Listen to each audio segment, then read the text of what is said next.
Welcome students. आज हम पढ़ेंगे अपने लास्ट टॉपिक से आगे बढ़ते हुए tangent and normal lines on any curve f of x at given point, suppose point is x1 y1। ठीक है, तो अगर हमारे पास कोई भी एक कर्व है जिस पे हमें कोई बिंदु दिया हुआ है तो उस पर हम स्पर्श रेखा और नॉर्मल, ठीक है, अभिलंब का समीकरण कैसे ज्ञात करेंगे। ठीक है, हम डेरिवेटिव की हेल्प से ये करने वाले हैं। लास्ट जो हमने लेक्चर लिया था उस लेक्चर में हमने बताया था कि डेरिवेटिव का ज्योमेट्रिकल इंटरप्रिटेशन क्या होता है, ज्योमेट्रिकली हम डेरिवेटिव को कैसे देखते हैं। तो उसमें हमने देखा था कि जो डेरिवेटिव होता है वो डेरिवेटिव ढाल को बताता है, रेखा के स्लोप को बताता है। ठीक है, तो अगर हमारे पास रेखा का स्लोप है, ठीक है, तो सबसे पहले हम ये समझने की कोशिश करते हैं कि टेंजेंट क्या होती है और टेंजेंट के अंदर स्लोप का काम क्या है। ठीक है, देखिए, अगर एक पॉइंट है P, एक पॉइंट है Q जो हमने पिछली बार भी देखा था, और अगर ये लाइन Q जैसे जैसे P की तरफ आता है तो ये जो लाइन है ये फाइनली चेंज हो जाएगी, इस तरह से ये आ जाएगी स्पर्श रेखा और ये बनेगा इसका एंगल साई। ठीक है, तो और मान लीजिए कि ये जो बिंदु हमें दिया हुआ था ये P था और P x1 y1 था। ठीक है, तो ये हो जाता था कोण साई। ठीक है, तो अगर हमारे पास क्या क्या इन्फॉर्मेशन चाहिए थी किसी भी रेखा के लिए, अब जैसा कि हमने हेडिंग में लिखा है कि पॉइंट हमारे पास है x1 y1, सपोज कीजिए पॉइंट बिंदु P है, तो हम लिख लेते हैं बिंदु P x1 y1 पर वक्र f of x पर खींची गई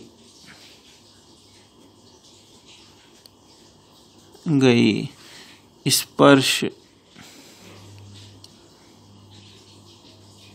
रेखा का माना कि ढाल m है, तो समीकरण निम्न होगा। ठीक है, तो अगर इसका ढाल जो है वो m है तो इसका समीकरण क्या होगा। तो हमारे पास एक फॉर्मूला है कि अगर हमारे पास एक बिंदु है और एक ढाल है तो हम उस रेखा का समीकरण लिख सकते हैं, जैसा कि हमने इस पर लाइन की इक्वेशंस में पढ़ा था। तो वो समीकरण हो जाएगा y minus y1 equals to m x minus x1। ठीक है, y minus y1 equals to m x minus x1। तो ये हो जाएगा स्पर्श रेखा का समीकरण। ठीक है, अब यहाँ पर m क्या है, यहाँ पर m ढाल है। तो जैसा कि हमने अभी अपने चैप्टर में पढ़ा था, ठीक है, तो अपने चैप्टर में जो हमने पढ़ा था उसके अकॉर्डिंग, जो अपने लास्ट लेक्चर में था, तो ये जो ढाल बिंदु x1 y1 पर, ठीक है, ये हमने क्या पढ़ा था, ये हमने पढ़ा था, अभी हमने m लिया, m को हमने पढ़ा था dy बाई dx, हमें ये करना था एट P। तो हमें इस बिंदु P पर dy बाई dx ज्ञात करना था। इसे हम थोड़ी देर के लिए मान लेते हैं क्योंकि फंक्शन f डैश है, तो हम इसे f डैश x1 कह लेते हैं। ठीक है, तो फंक्शन का fx था तो हमने f डैश x1 किया। ठीक है, तो अगर मैं इसको यहाँ पे रखता हूँ तो मेरे पास समीकरण क्या आता है, y minus Y one is equals to D Y by D X at x1 y1 x minus x1। अगर आप एफ डैश की टर्म्स में लिखना चाहें तो ये हो जाएगा y minus Y one equals to F dash x1 x minus x1। तो ये हमारी चाही गई स्पर्श रेखा का समीकरण हो जाएगा। ठीक है, तो ये जो चाही गई रेखा का स्पर्श रेखा का समीकरण है, इससे हमें किसी भी कर्व के लिए अगर कोई बिंदु दिया हुआ है तो हम उसकी स्पर्श रेखा ज्ञात कर सकते हैं। ठीक है, अब अगर कुछ दो केसेस हम डिस्कस कर लेते। मान लीजिए कि अगर कोई स्पर्श रेखा x अक्ष के समांतर है, अगर x अक्ष के समांतर है तो वो स्पर्श रेखा कैसी होगी, ऐसी होगी, मतलब कि वो x अक्ष पे कोण नहीं बनाएगी। ठीक है, मतलब कि उसके कोण का मान क्या होगा, 0 होगा। ठीक है, तो ऐसी कंडीशन में क्या होगा कि ये tan थीटा जो आता था, जो स्लोप आता था, ये 0 हो जाता है। ठीक है, ये 0 हो जाता है, मतलब ये 0 मतलब ये 0 होता है। ठीक है, तो अगर हमें कभी भी ये याद करना है कि स्पर्श रेखा x अक्ष के समांतर हो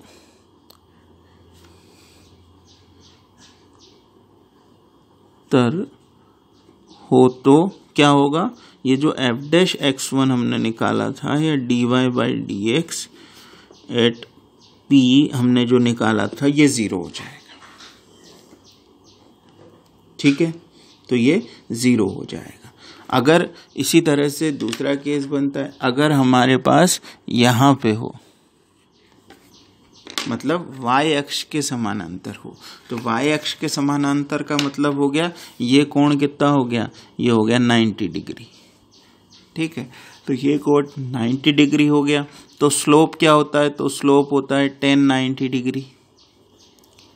तो tan 90 डिग्री का मतलब कितना हो गया, अनंत। ठीक है, इसका मतलब ये भी अनंत, ये भी अनंत। तो इस रिजल्ट को भी हम लिख लेते हैं। ठीक है, तो अगर स्पर्श रेखा y अक्ष के समानांतर हो तो एफ डैश x1 या dy by D X at p equals to infinity, ये अनंत आ जाएगा।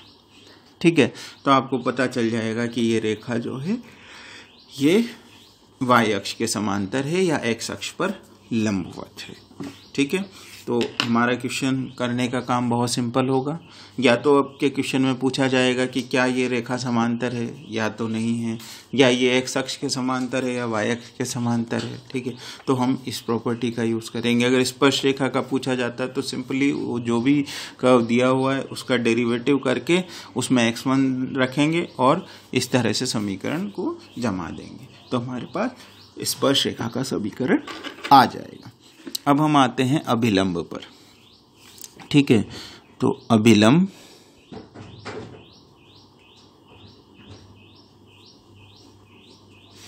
या नॉर्मल। ठीक है, तो अभी जब मैंने आपको ऊपर टेंजेंट पढ़ाया था, तो अभिलंब क्या होता है, अभिलंब इस को कहते हैं जो टेंजेंट के परपेंडिकुलर होता है, उसको कहते हैं।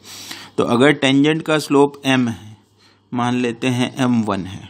ठीक है, इसका स्लोप m2 है, तो हमने जो ज्योमेट्री में पढ़ा था उससे हमें ये पता है कि अगर दो रेखाएं होती हैं जिनका स्लोप m1 और m2 होता है, अगर ये दोनों लंबवत हों तो इन दोनों के मध्य में एक संबंध होता है। तो संबंध क्या होता है कि अगर ये m1 है और ये m2 है तो m1 m2 इक्वल टू -1, ये दो लंबवत रेखाओं के ढालों में संबंध होता है कि m1 m2 इक्वल्स टू -1। तो यहाँ पे हमारे पास क्या है कि एक तो m दिया हुआ है जो टेंजेंट है, वो हम निकाल ही सकते हैं यहाँ से। ठीक है, तो m हमारे पास है और ये जो नॉर्मल होता है ये इसके लंबवत होता है, तो हम ये लिख लेते हैं, माना कि अभिलंब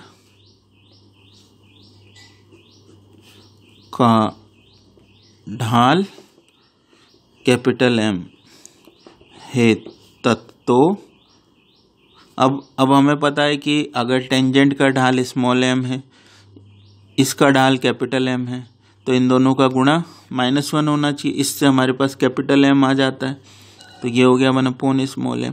अब हमें यहाँ से पता है कि स्मॉल m टेंजेंट का ढाल क्या होता है, f' होता है, तो यहाँ पे आ गया -1/f'(x1).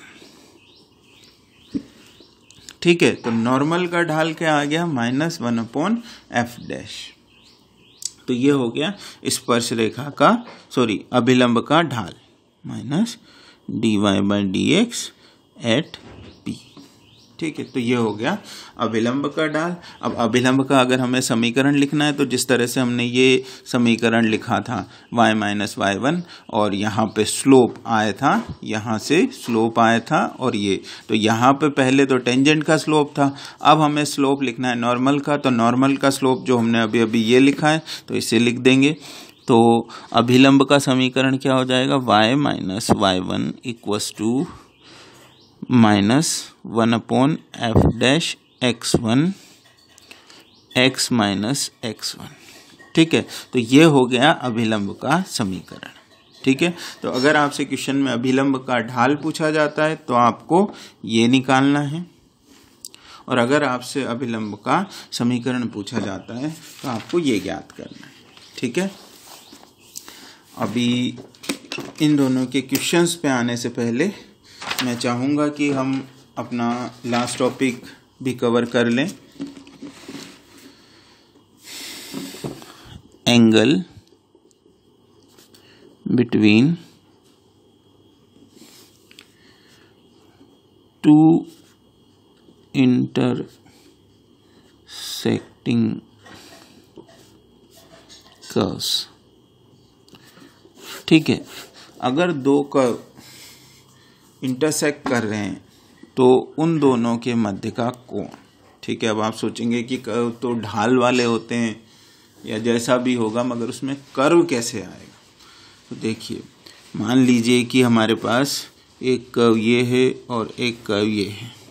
ठीक है, और ये इस बिंदु पर, जिस बिंदु को हम कह देते हैं P, इस बिंदु पर कटते हैं। पहला कर्व हो गया हमारा C1, दूसरा कर्व हो गया C2। ठीक है, तो ढाल या इन दोनों के बीच का जो कोण होता है वो क्या होता है कि इस बिंदु पर इस कर्व पे अगर स्पर्श रेखा खींचे तो ये होगा, और अगर हम इस बिंदु पर स्पर्श रेखा खींचे तो ये होगा। ठीक है, तो ये जो कोण होता है, ये कोण मान लीजिए कि थीटा है, तो ये जो कोण है ये कोण कहलाता है इन दोनों कर्व्स के बीच का कोण। ठीक है, तो अब हम अपनी सुविधा के लिए कुछ चीज़ें ले लेते हैं। ये C1 कर्व था तो इसको हम F1x कह देते हैं, ये C2 था तो इसको हम F2x कह देते हैं। ठीक है, ये जो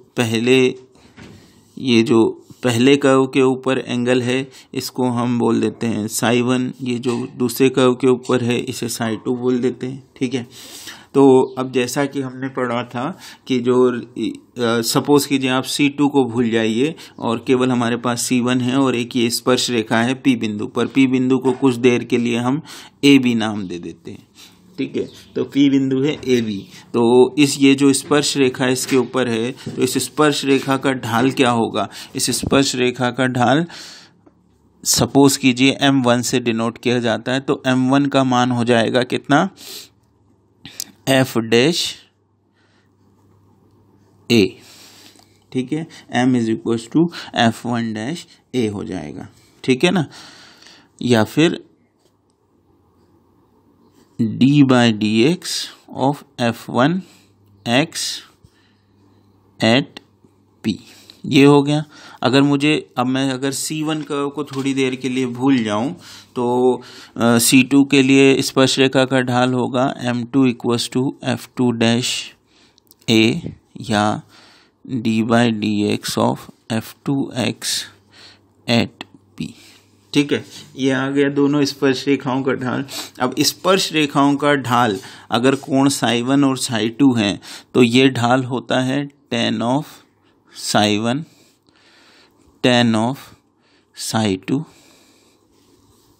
ठीक है, ये तो हमें पता है, यहाँ तक आप लोगों को कोई दिक्कत नहीं होनी चाहिए। ठीक है ना।